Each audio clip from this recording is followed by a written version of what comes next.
Señor, hermano. Amén. Qué bendición poder estar juntos alabando al Señor. Amén. Qué hermosas saben las lágrimas cuando son de gratitud y arrepentimiento. ¿Amén? Cuando alguien llora fuera del marco del Señor, es una mala noticia. Pero cuando alguien llora delante del Señor, es una imagen y experiencia muy hermosa, porque son el único llanto que tiene consuelo. ¿Ven? Mucha gente se pregunta cuando viene por primera vez y ve a hermanos llorar, ¿por qué lloran? Porque a la misma vez lloran ni cantan. ¿No parece un poco de locura? La razón es que lloramos de gratitud por haber sido sacados de nuestras miserias. También lloramos porque todavía no somos lo que debemos de ser. Amén. Pero también lloramos de esperanza, porque un día acabaremos siendo lo que el Señor ha querido que nosotros seamos. Y eso no está en nuestra mano. Qué bueno. Ay de mí si yo fuese mi propio alfarero. Vaya tirada chunga. Vaya botillo feo. Pero es el Señor quien hace la obra y la hace perfecta. Amén. Y cada vez que Él imprime su huella en nosotros es para darle hermosura y bendición a nuestra vida. Aunque en ocasiones su intervención duela, porque el Señor tiene que separar de nosotros lo malo, tiene que quitar lo que no le agrada. Y hay tanto, y somos tan inconscientes de que hay tanto, que lo sepas, hay más de lo que tú crees.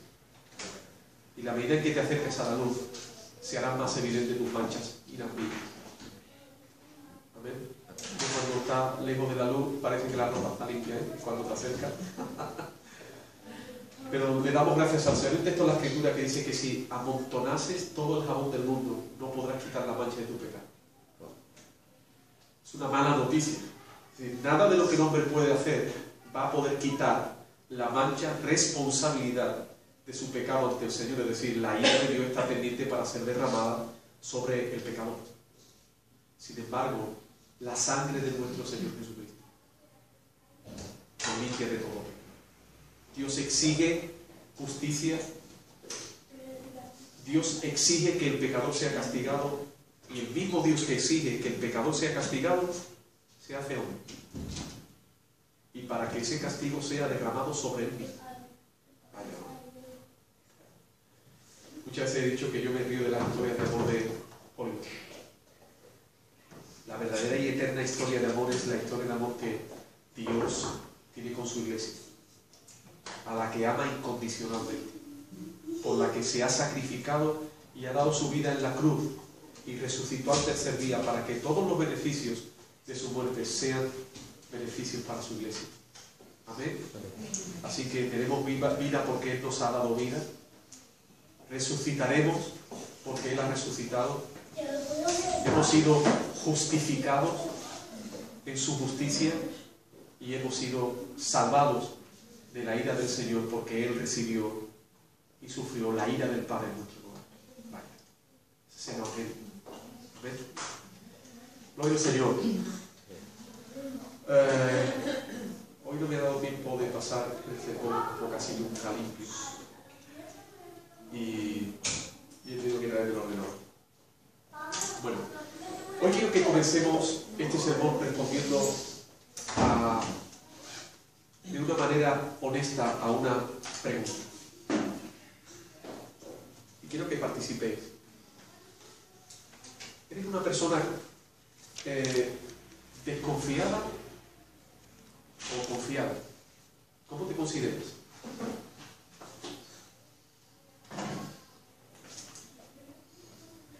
¿Eres desconfiado o una persona confiada? ¿Cómo eres? Espera, te voy a dar algunos. Es decir, ante situaciones en las que alguien o algo pone en nosotros la demanda de fiarnos, ¿cómo respondemos? Desconfiando, ¿no? Por ejemplo, si alguien llama a nuestra puerta para ofrecernos un mejor contrato de luz eléctrica, ¿qué haces? desconfiado. Le atiendes, escuchas, ves las diferencias que hay entre esa compañía y la tuya, o de primeras dices no, gracias.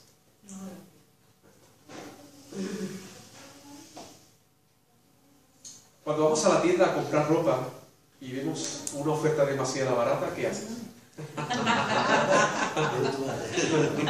¿Cuál es nuestra actitud ante el vendedor o el comercial? ¿Cuál es nuestra actitud?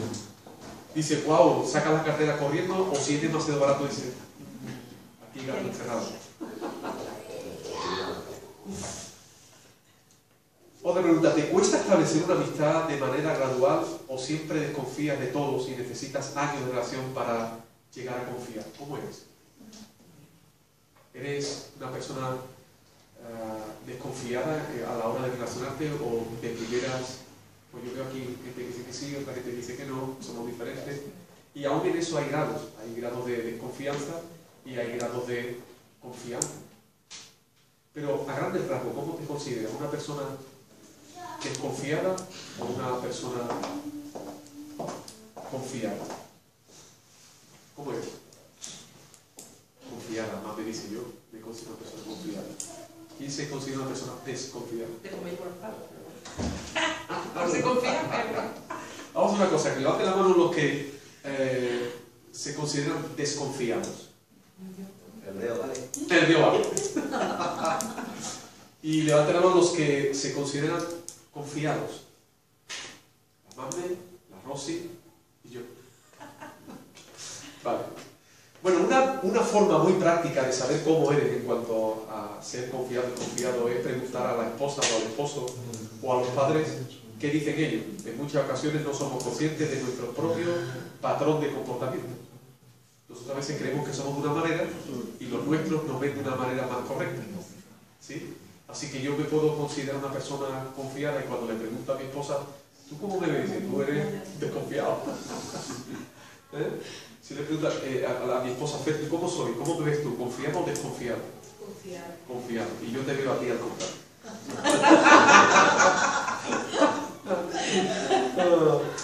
Bueno, necesitamos distinguir entre dos cosas: desconfianza y incredulidad. No son iguales. Pues son diferentes, pero aunque son diferentes, al punto de que ser desconfiado tiene una parte positiva y una parte negativa, pero estarán de acuerdo conmigo que en un mundo gobernado por los intereses egoístas de la humanidad, que desde la caída de Adán y Eva llaman bueno a lo malo y a lo malo llaman bueno en base a que les conviene, es necesario un grado de desconfianza. Como decía Mamé, ella se considera una persona que es confiada, y luego me llevo los palos. Así que estando en un mundo caído donde está gobernado por los intereses de cada persona, intereses egoístas, ser desconfiado en un grado equilibrado, y es muy difícil, es bueno, ¿vale? Luego en un grado negativo, un grado alto, no es bueno ser desconfiado, porque llegas a ser una persona enfermiza, que sospechas de todo, que nunca abres tu corazón ni la puerta de tu casa, que nunca llegas a tener una relación con nadie, que a todo le encuentras un segundo sentido. Las personas siempre tienen un propósito escondido por el cual se acercan a ti, y eso no siempre es verdad. Así que, bueno, ser desconfiado a veces es bueno en un grado, pero ser desconfiado en unos grados demasiado altos puede ser malo, incluso enfermizo. ¿Están de acuerdo conmigo? ¿Sí?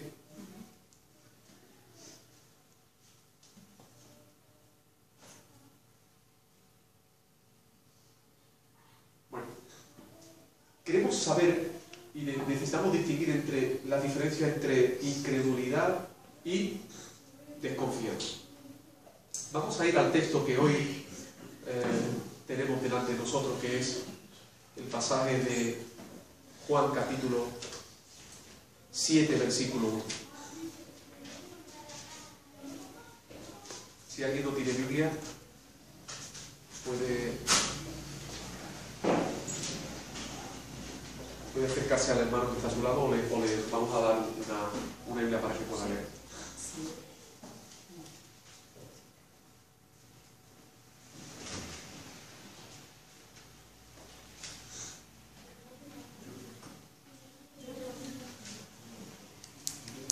Antes de leer, quisiera decirles que hoy estamos en un pasaje que muestra de una manera muy clara que la verdadera fe nunca es una conclusión intelectual humana, sino un milagro de Dios, que Dios Espíritu Santo obra en el corazón de una persona muerta, separada del Señor, y le da o le entrega lo que llamamos un don, un regalo, el don, el regalo de la fe. Porque tenemos que entender que la incredulidad es la manifestación más real acerca de nuestra muerte espiritual. Una persona incrédula muestra de una manera contundente y clara que es una persona separada del Señor. Porque solo una persona resucitada de su muerte espiritual cree, y cree porque Dios ha decidido dar el regalo de la fe. Amén. Eso tenéis que tenerlo bien claro.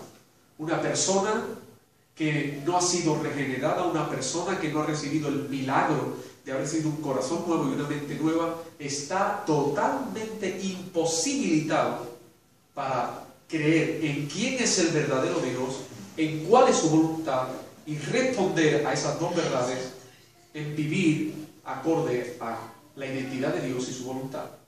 Amén. Así que, hermanos, gocémonos en esta mañana por una gran razón. Si creemos es porque Dios, en su infinita sabiduría y voluntad libre, eligió que nosotros creyésemos.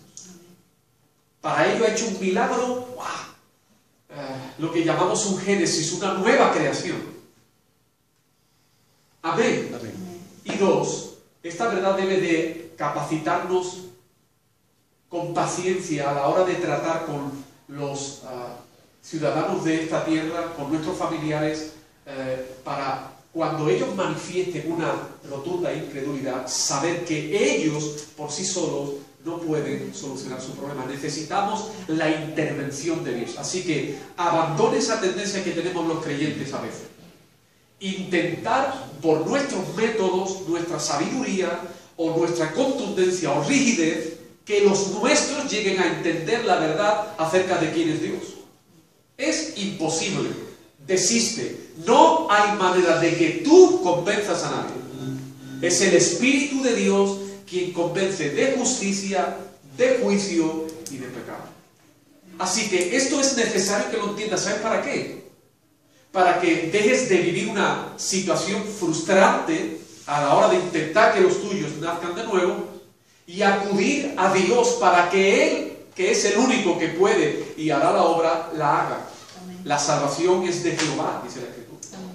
Así que en vez de pasar tanto tiempo peleando con los tuyos para meterle la Biblia por no sé dónde, pasa más tiempo delante de la presencia del Señor, invocando a Dios, pidiéndole y clamando al Señor que salve a los tuyos. Amén. Sabiendo que necesitas la intervención del poder del Santo Espíritu del Señor. Yo leí esta semana, antes de la lectura, leí esta semana Génesis como tarea de la Escuela Teológica.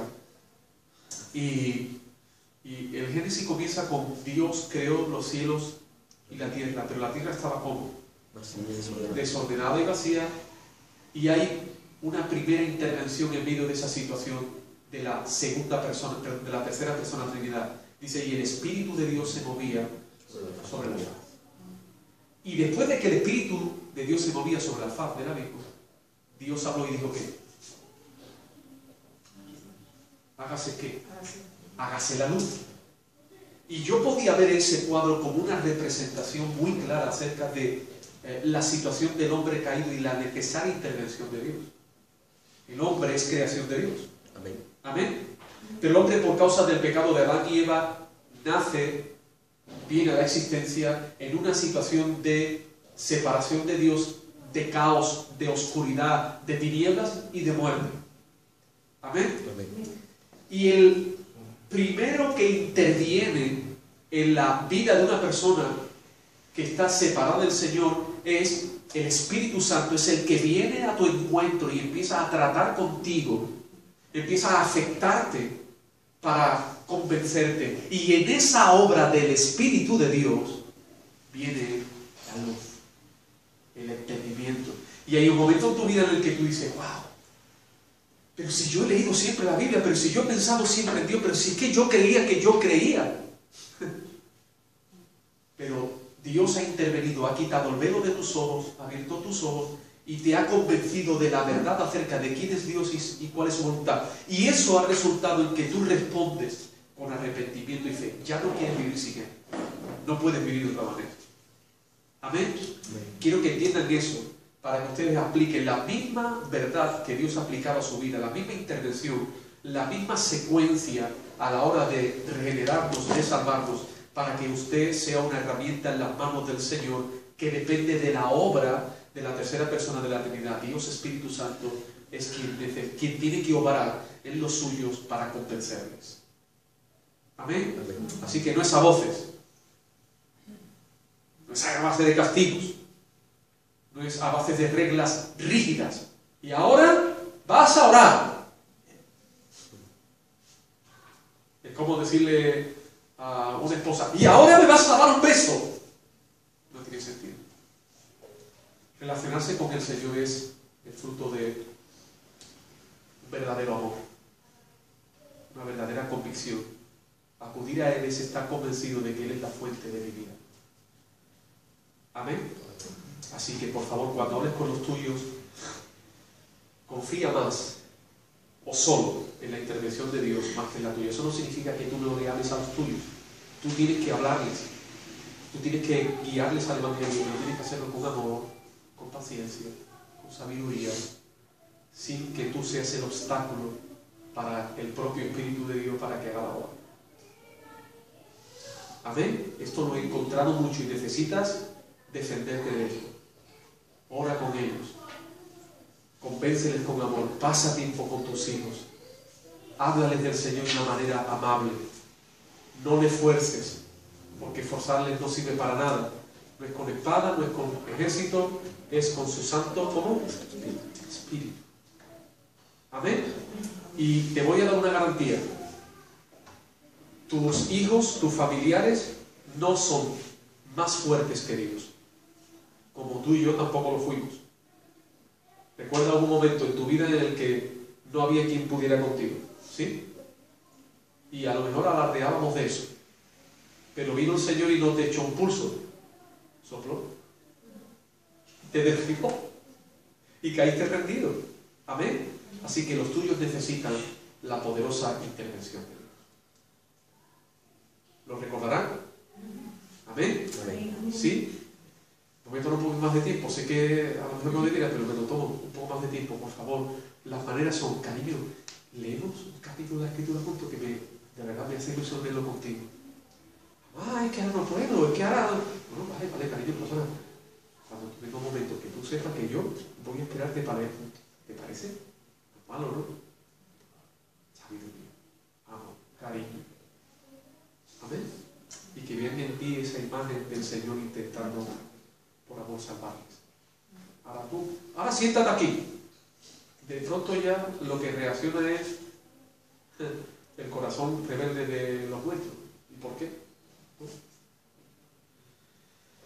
Muchos padres, no con la mala intención, sino con poca sabiduría, han hecho mucho daño con esto. Y si tú eres un padre que ha sido así, ¿qué hago? Nada. Siéntate, dile a tus hijos, mira, yo me equivoqué. Os amo tanto y creí que la forma era esta. Y os he estorbado y pido perdón, esa no es la forma. A partir de ahora, os pido por favor que me deis la oportunidad de hacerlo de una manera correcta.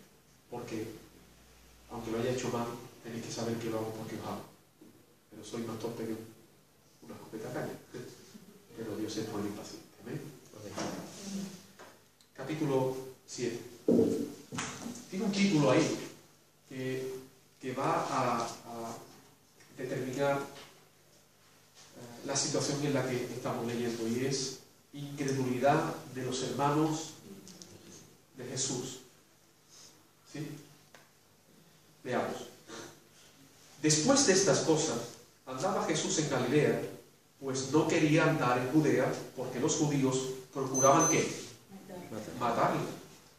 Estaba cerca la fiesta de los judíos, la de los tabernáculos, y le dijeron sus hermanos: sal de aquí y vete a Judea para que también tus discípulos vean las obras que tú haces, porque ninguno que procura darse a conocer hace algo en secreto. Si estas cosas hacen, manifiéstate al mundo, porque ni aun sus hermanos, ¿qué? Puntualiza eso, un énfasis. Ni aun sus hermanos creían en él. ¿De qué está hablando este texto? ¿De qué? De incredulidad. Muy bien. Entonces Jesús les dijo: mi tiempo no ha llegado, mas vuestro tiempo siempre está presto. Mira lo que dice Jesús en el 7. No puede el mundo aborreceros a vosotros, mas a mí, ¿qué dice? Me aborrece. ¿Y por qué? Porque yo testifico de él que sus obras son como malas. Subid vosotros a la fiesta. Yo no subo todavía a la fiesta porque mi tiempo aún no se ha cumplido. Y habiéndoles dicho esto, se quedó en Galilea. Gloria al Señor. Gloria a Dios. Primero, debemos de recordar el marco en el que nuestro Señor Jesucristo se está moviendo. Cuando el texto dice después de estas cosas, pareciera que ha habido una secuencia de pocos días desde la última vez que vimos a Jesús en una situación también muy conflictiva. ¿Cuál fue la situación? Él expresó que Él era el pan de vida. ¿Y cuál fue la respuesta de sus discípulos? Se ofendieron grandemente. ¿Recuerdan el mensaje de la semana pasada? ¿Sí? Se ofendieron grandemente y decidieron marcharse y abandonar a Jesús. El punto fue que Jesús también preguntó a sus discípulos: ¿queréis marcharos también vosotros?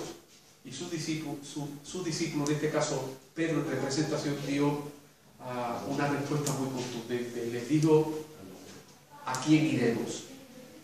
No a dónde, sino a quién iremos si tú tienes palabra de vida. La semana pasada estuvimos tratando en el capítulo 6, versículo 60 en adelante del libro del Nuevo Evangelio, una experiencia durísima en el ministerio de Jesús y que también ocurre en nuestros días ahora, y es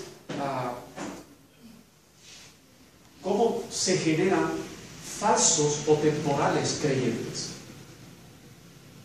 Jesús trató con una multitud que le seguía y que parecía que estaban interesados por Jesús, pero luego se manifestó que no tenían ningún interés en la persona de Jesús. Estaban interesados en que la persona de Jesús supliera las necesidades y deseos que ellos tenían, es decir, buscaban en Jesús cosas.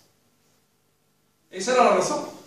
Y siempre habrá en las iglesias, tristemente, muy tristemente y dolorosamente para los verdaderos creyentes, siempre habrá creyentes temporales, como le llamó el pastor Martin Lloyd Jones, o creyentes falsos. Personas que por un tiempo escuchan el Evangelio, se unen a la membresía, de una manera sutil, pareciera que Dios es el interés de su asistencia, pero luego van manifestando que lo único que buscaban en la iglesia era la solución a sus necesidades y problemas. Y que cuando esas soluciones se llevan a cabo ya no tienen ningún interés en venir. Les voy a contar testimonios que ya les he contado muchas veces. En mis 25 años de pastorado he visto a personas con una situación matrimonial horrible, donde el marido era un maltratador, era un adúltero, yo que sé, era una mala persona, era un alcohólico. Ellos empiezan a venir y en ese entorno de la iglesia, Dios en su gracia les ayuda. Ese marido sale del alcohol, sale de su violencia, sale del adulterio, y cuando eso se soluciona, la esposa ya no tiene ninguna razón para su asistencia. Porque en verdad no estaba buscando a Jesús, sino que estaba buscando en Jesús la solución a sus necesidades. Así que siempre, tristemente, nos encontraremos con buscadores de cosas. Pero el apóstol Pedro dio una declaración tremenda que nosotros debemos de aprender. El verdadero creyente, lo que define al falso o al verdadero creyente, el falso busca cosas, el verdadero busca a una persona, a Cristo. Pedro le dijo, ¿a quién iremos? No a dónde. ¿A quién iremos si tú tienes palabra de vida eterna? Porque eso es lo que nosotros buscamos, vida eterna. Y tú eres ese pan de vida que nos has dado por gracia, vida eterna. Amén. Creo que es una mala decisión que una iglesia esté promoviendo o tenga un mensaje que dar a la iglesia, y es: vengan a Jesús porque Él les va a dar cosas. Si una iglesia tiene ese mensaje, huya de esa iglesia, porque no están sirviendo al Señor. Es una contradicción, porque Jesús nunca predicó un mensaje de oferta sobre cosas. Jesús solo habló de Él como el único premio, como la única perla, como el único fin. Alabado sea el Señor. Por eso Él dijo, yo soy. Amén. La respuesta a un mensaje tan hermoso, a una nación tan necesitada como un desierto. Sus almas estaban tan necesitadas como un desierto, en una situación de hambruna. Jesús dijo, yo soy el pan de vida. Yo soy vuestra solución. Yo vengo a saciar vuestras almas, y el que come de mí nunca tendrá hambre, y el que viene a mí nunca tendrá sed. ¿Hay una oferta más hermosa de gracia que esa? Sin embargo, ellos respondieron ofendiéndose duramente, abandonando a Jesús y dejándole solo. El Señor nos ayude también en los momentos en el que esta iglesia pase por esa situación. Cuando desde el púlpito el mensaje del Evangelio haga esa división, haga esa distinción.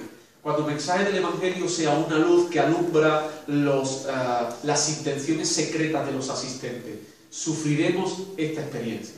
Gente a la que amamos, gente con la que queremos caminar, un día se sienten ofendidos porque estamos diciendo desde aquí que el centro de la vida es Cristo. ¿Y sabe qué hacen? Se ofenden, se enfadan y se marchan. Yo daré un punto que la semana pasada no dije. Nunca encontré a Jesús yendo tras ninguna persona que decidió marcharse. Nunca Jesús se volvió a la multitud a decirle, mira, lo habéis entendido mal, o lo puedo explicar de otra manera. Nunca les dijo, no vayáis. Nunca. ¿Por qué? Porque Jesús tiene bien claro que nadie puede venir a mí, dijo Jesús, si no es traído por el Padre. Así que los que se van es porque el Padre no les trae. Y que le hacemos un flaco favor a la iglesia cuando estamos intentando conformar, tolerar, hacer que los que están ofendidos con la Escritura se sientan bien. Hacemos un flaco favor a la iglesia. Nosotros debemos de ayudar, extender la mano, intentar hacer entender a los perdidos el Evangelio, pero lo que no podemos hacer es ir detrás de las personas que han decidido voluntariamente no tener en cuenta al Señor. Así que, si usted no me ve a mí ir detrás de alguien que ha tomado la decisión de marcharse porque no le gustó el mensaje del Evangelio, es porque intento imitar a nuestro Señor Jesús. Amén. Dicho de otra manera, el Señor nos ha llamado a pastorear ovejas, no a pastorear lobos. Y cuando tú intentas pastorear ovejas y lobos juntas, los lobos hieren a las ovejas. Y los pastores estamos aquí para defender al rebaño. Y en ocasiones, como la semana pasada, necesitamos ser muy contundentes. Si alguien no estuvo aquí, le animo a que vea el sermón de la semana pasada, que fue bastante fuerte. Muy fuerte, ¿no? Pero necesario. Amén. Amén. Esa es la situación en la que Jesús está. ¿Qué ha pasado? Jesús, después de haber sido abandonado por sus discípulos, toma una decisión, y es abandonar aquella tierra, porque aquellos que se han ido juntamente con los líderes judíos buscan matarle. Y no es que Jesús le tenga miedo a la muerte. Jesús vino a esta tierra a morir. Pero Jesús viene a esta tierra cumpliendo un plan perfecto de Dios, una agenda divina. Y Él no va a permitir que nada ni nadie trastorne la agenda de Dios, porque Dios ha marcado los tiempos de una manera perfecta. Él viene a morir, pero viene a morir en un día específico y no va a haber ningún demonio que vaya a estorbar que Dios cumpla su agenda. Amén. Amén. Lo triste, hermano, es que ahora ha cambiado de escenario y han pasado 6 meses. Desde el capítulo 6, versículo 71, hasta el capítulo 7, versículo 1, que lo único que le separa es un versículo. Aquí han pasado 6 meses. 6 meses que después de que la multitud le ha abandonado, Jesús se ha dedicado especialmente a discipular a sus verdaderos apóstoles. Y me llama la atención y quiero que lo sepas. Jesús muestra de una manera contundente que Él no está preocupado por multitudes. Él está preocupado porque sus pueblos y sus hijos sean discipulados, entiendan correctamente quién es Él y cuál es su voluntad. Así que una iglesia sana no se mide por el número, sino por el discipulado, por el entendimiento de sus miembros en cuanto al Evangelio. El trabajo de esta iglesia debe de estar enfocado concretamente, y creo que lo está, a discipular a esta iglesia, a nuestros miembros. Nosotros dedicamos toda la semana a esto, a enseñar expositivamente, a predicar el Evangelio, a estudiar la Escritura, a enseñar en cuanto en este tipo estamos en cuanto a la familia conforme al diseño del Señor. Y esa es nuestra tendencia o tarea, porque hemos entendido de una manera bíblica que ese es el llamado, no a congregar multitudes, sino a formar discípulos. Esa es nuestra tarea. El equipo pastoral que formamos el hermano Jimmy y yo tenemos esa tarea, pero tú también tienes otra tarea. Y sé que vosotros tenéis la consideración que yo y Jimmy somos hombres fieles en la tarea. Pero tú también tienes que ser fiel en ser discipulado. Mi pregunta desde aquí es: ¿cuánto te importa tu formación como cristiano? ¿Cuánto tiempo dedicas en la semana a formarte como cristiano?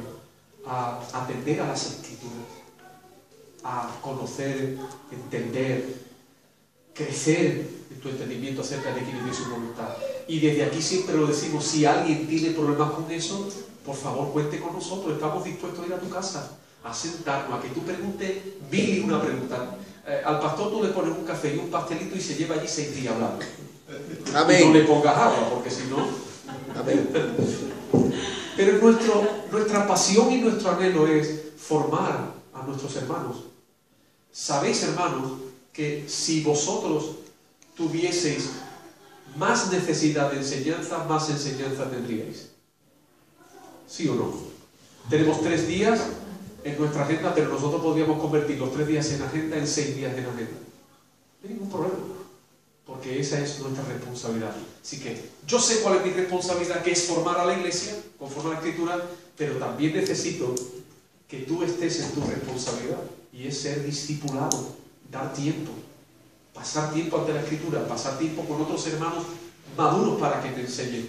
Pero esa tendencia de vivir como llanero solitario que tú te haces, si tú vives, si tú llegas, si tú entiendes, si tú no vienes, eso no es una forma bíblica de andar en la iglesia. De tal manera, hermanos, que cuando hay alguien que como miembro de la iglesia vive así, nosotros como iglesia local debemos de intervenir para ayudar a estas personas a que entiendan de una manera correcta la membresía, y si no la entienden es que no han nacido de nuevo. Es como que mi esposa viniese de vez en cuando a casa. Como que yo no la esperara ni nunca, ni para dormir bien, ni para comer, ni para convivir, que mi esposa utilizara mi casa para momentos esporádicos. Si eso lo hiciera, ella no ha entendido bien el matrimonio. ¿Sí? Si un miembro de esta iglesia vive así en relación a la iglesia local, no ha entendido correctamente la membresía. Por lo tanto hay que decirle: mira, o arreglas tu situación o no puedes seguir siendo miembro de esta iglesia porque estás violentando la naturaleza propia de la iglesia, que es un cuerpo. ¿Te imaginas que más me haya venido, que no haya venido hoy y haya venido su brazo? ¿O no haya venido Gilberto y haya venido solo su oreja? Un cuerpo unido por las coyunturas que se ayudan entre sí, dice la Biblia. Amén, por la actividad propia de cada miembro. Esto debe de ser entendido. Así que, hermanos, desde aquí os ruego, por la misericordia del Señor, que desarrolléis esa actitud de discípulos. Tenéis que saber una cosa: necesitáis ser enseñados. Necesitáis ser dirigidos. Por eso el Señor nos ha dado un pastor, para que os guíe en las Escrituras. Amén. Amén. ¿Te imaginas a mi Enriquito con 5 años diciendo: yo no necesito ir al colegio?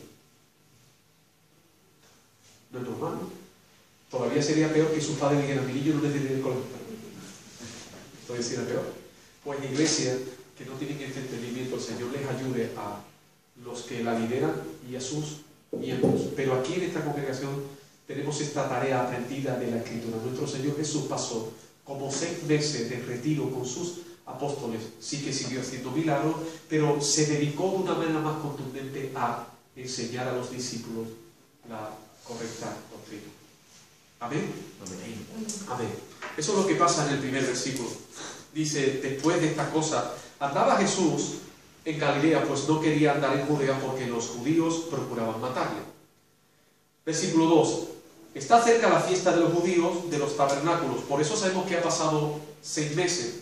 Porque de una fiesta a la otra, una fiesta en abril y otra en octubre, hay 6 meses de diferencia. Y le dijeron sus hermanos: sal de aquí, vete a Judea, para que también tus discípulos vean las obras que tú haces, porque ninguno puede procurar darse a conocer, hacer algo en secreto.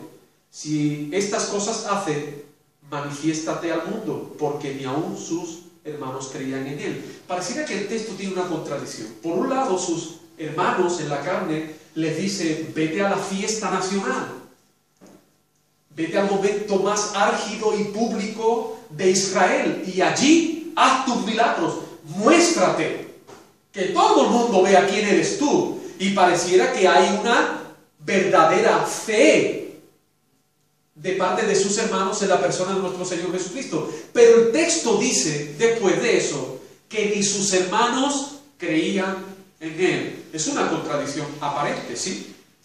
Sin embargo, el apóstol Juan está interesado que nosotros pongamos el prisma en una verdad horrible en la identidad del hombre: su incredulidad. Mira, yo me he encontrado que cuando un niño canta mal, todo el mundo lo sabe, menos sus padres. ¿Sí? Cuando un niño juega mal al fútbol, todo el mundo se entera, menos su padre. Porque para los familiares cercanos, lo que hagan nuestros familiares es lo mejor. Siempre lo envolvemos de belleza y de hermosura y de sabiduría, ¿sí? El apóstol Juan nos lleva a una situación bastante dura. Y es que Jesús vivía siempre en una situación de incredulidad externa, siempre. Siempre perseguido, siempre acusado, siempre en ese hilo de aborrecimiento, siempre la gente buscando matarle. Se va de Galilea por eso, porque buscan matarle. Ahora viene a su tierra, a Judea. Viene a Judea después de estar en Galilea y tiene la misma situación. Una situación de incredulidad general. Pero el apóstol Juan pone la mirada y quiere que veamos cómo aún sus propios hermanos en su casa, en el entorno más cercano, tampoco creían en él. Muy duro para Jesús. ¿Sí o no? Durísimo.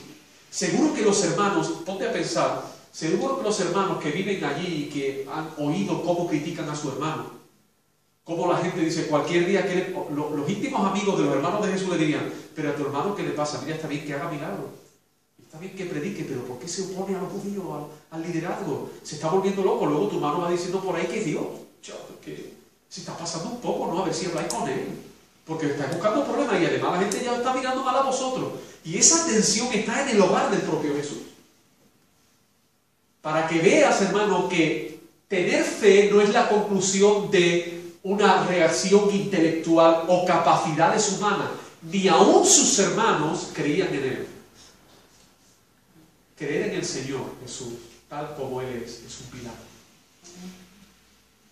Así que siéntete dichoso si tú hoy eres algo que ha pasado de la incredulidad a creer en el Señor como tu Señor y como tu Salvador. Él no quiere ser el milagrero para ti. Él quiere ser tu Señor porque eso es lo que es. ¿Que Él hace milagros? Pues claro que hace milagros, es Dios. Pero no solo hace milagros, es tu creador, tu dueño.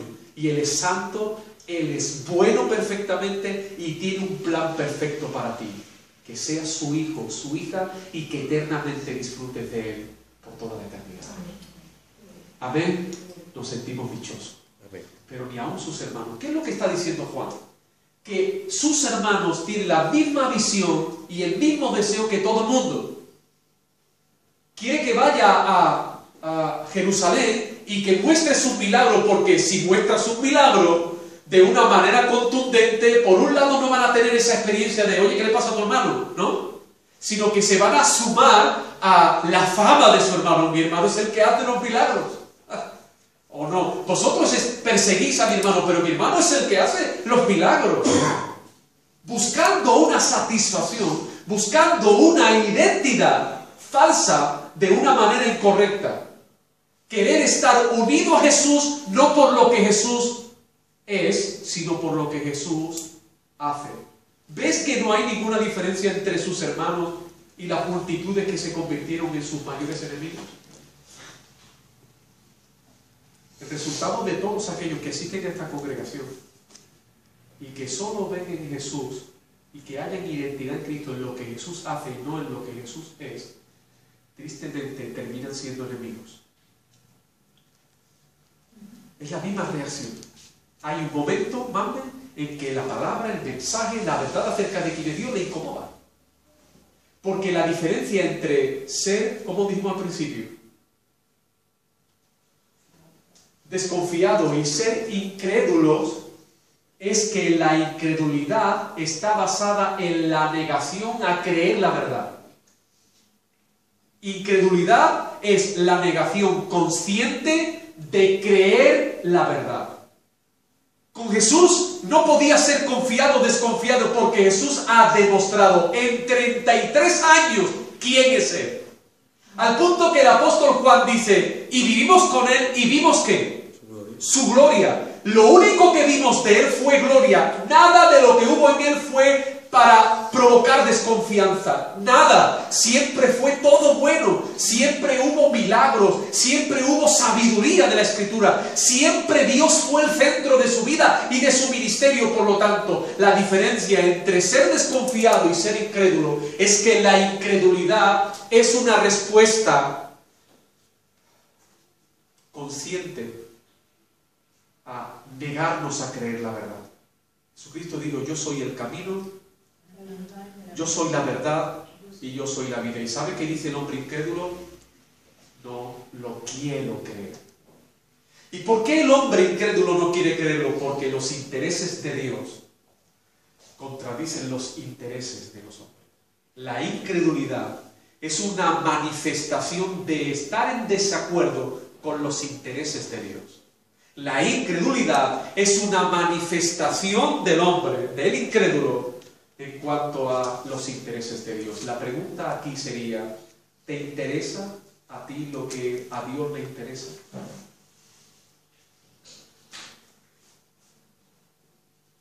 Una persona responde con incredulidad por eso. Mira por qué responde con incredulidad. Lee conmigo. Lo vas a entender. Entonces Jesús les dijo, mi tiempo no ha llegado, mas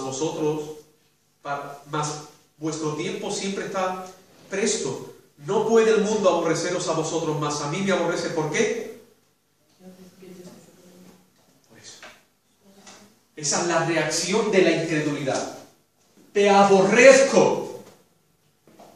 ¿Y por qué te aborrezco? Porque tus intereses, porque tu voluntad contradice y manifiesta mi maldad. Por eso, la Biblia dice, y la luz vino a las tinieblas, y las tinieblas amaron más. Perdón, ¿voy bien? No. No. La luz vino a las tinieblas. Perdón, al mundo, vale. La luz vino al mundo y el mundo amó más a las tinieblas que a la luz. ¿Por qué? Porque sus obras son malas. Así que el aborrecimiento a Dios no es porque no esté claro quién es Él, sino por todo lo contrario. Sino porque está tan claro que Él es el justo y yo el injusto. Porque Él es el santo y yo el depravado.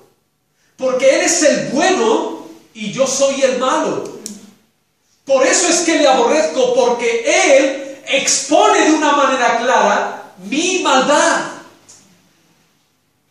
A veces no es consciente esta reacción en cuanto a que yo aborrezco a Dios y su palabra porque yo soy malo y Él es bueno.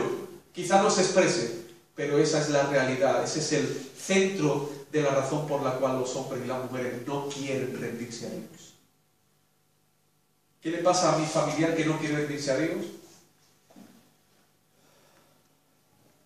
Que Dios es todo lo contrario de lo que ella es o él es. Que Él ama lo contrario de lo que Dios ama. Que ellos son malos y Dios es bueno. Y eso les lleva a aborrecer. Porque Dios siempre está mostrando con su luz nuestras tinieblas. ¿Nunca te ha pasado que has huido o te has escondido de alguien? Yo no sé, no me ha pasado. Yo comparto mi mala. Alguna vez me he portado mal y he visto a alguien que lo sabe y he evitado confrontarlo. He evitado verlo juntos. Eso nos pasa desde niños. Has hecho algo malo y no vas donde tu padre y decirle, mira, me he portado mal. Intentas esconderlo. ¿Te ha pasado o no? ¿Sí? Hermanos, horrible esta verdad. ¿Cuál? El mundo me aborrece. ¿Por qué? Porque yo testifico de Él que sus obras son como. ¿Sabe por qué el mundo aborrece este santo libro? Porque este mundo primero cuenta la gloria y perfección de Dios y en base a eso cuenta las maldades del hombre. Esto es un espejo donde uno se mira.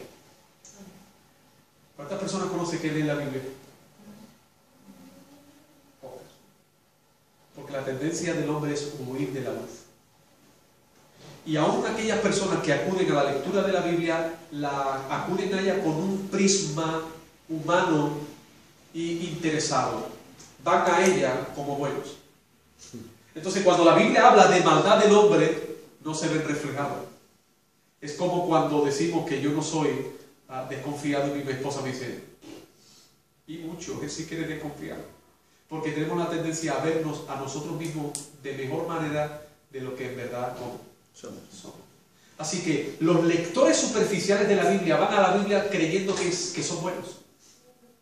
Y cuando encuentran algo que habla de la maldad del hombre, están pensando en no sé quién, en sus enemigos, en su primo, en su no sé cuánto, pero ellos no son así. Así que al principio la pregunta era sencilla, ¿eres desconfiado? Bueno, ahí, pero la pregunta, ¿eres bueno? ¿Eres buena persona? Hay muchas personas que dirían que sí.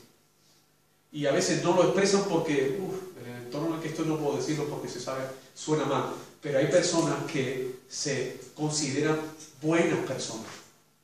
¿Saben que las personas que se consideran buenas personas nunca acuden a Dios?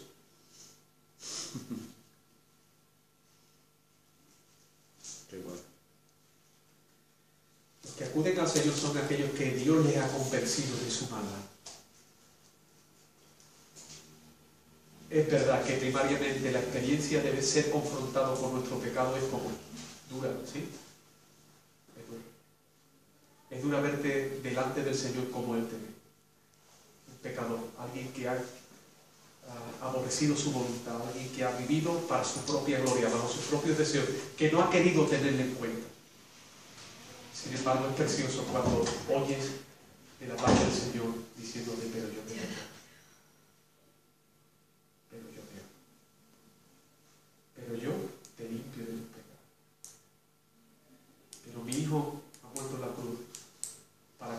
dice lo que tú mereces que sufras, para que tú seas perdonado y amado.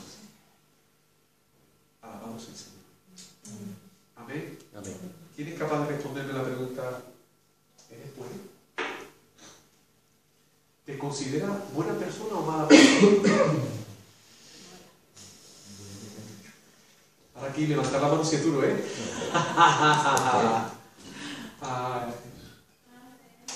Pero la Escritura dice en el capítulo 3 del libro de Romanos que bueno no hay ni siquiera uno.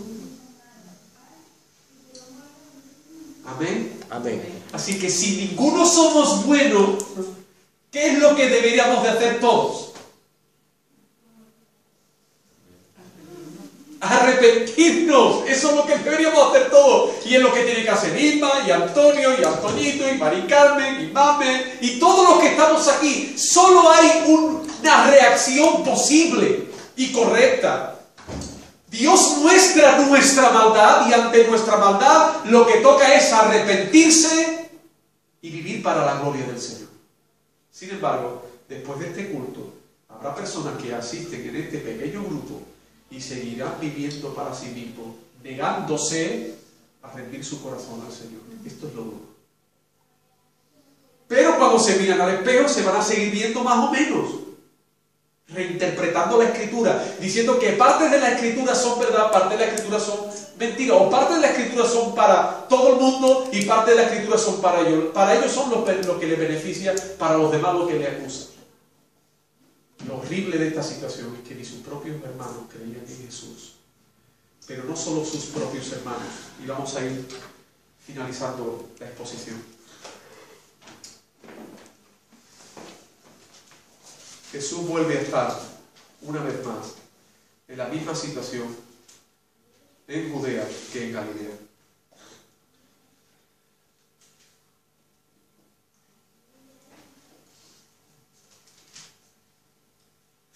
Lee el 10 en adelante. Pero después que sus hermanos habían subido, entonces él subió a la fiesta, no abiertamente, sino como en secreto, y le buscaban los judíos en las fiestas y decían: ¿dónde está aquel? Y había gran murmullo acerca de él entre la multitud, pues unos decían: es bueno, pero otros decían: no, sino que engaña al pueblo. Pero ninguno hablaba abiertamente de él, por miedo a los judíos. Mas a la mitad de la fiesta subió Jesús al templo y enseñaba, y se maravillaban los judíos diciendo: ¿cómo sabe este letras sin haber estudiado? Jesús le respondió y dijo: mi doctrina no es mía, sino de aquel que me envió. El que quiera hacer la voluntad de Dios conocerá si la doctrina es de Dios, o si yo hablo por mi propia cuenta. El que habla por su propia cuenta, su propia gloria busca, pero el que busca la gloria del que le envió, este es verdadero, y no hay en él injusticia. ¿No os dio Moisés la ley y ninguno de vosotros cumple la ley? Porque procuráis ¿qué? Matarme. Respondió la multitud y dijo: demonio tienes. ¿Quién procura matarte? Jesús respondió y le dijo: una obra hice y todos maravilláis. Por cierto, Moisés os dio la circuncisión no porque sea de Moisés, sino de los padres. Y en el día de reposo circuncidáis al hombre, y recibe el hombre la circuncisión y en el día de reposo, para que la ley de Moisés no sea quebrantada. ¿Os enojáis conmigo porque en el día de reposo sané completamente al hombre? No juzguéis según la apariencia, sino con sano o justo juicio. Amén.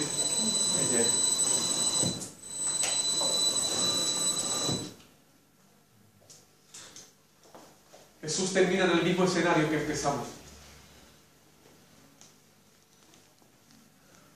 siendo perseguido con el único interés de quitarle la vida.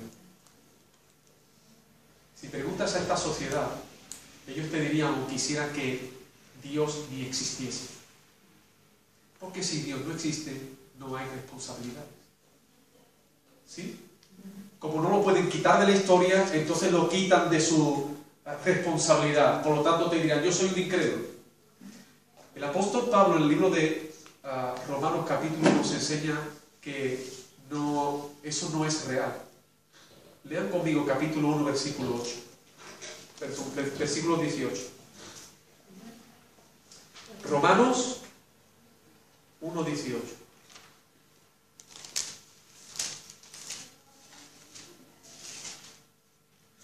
Porque la ira de Dios se revela desde el cielo contra toda impiedad e injusticia de los hombres que se detienen con injusticia a la verdad.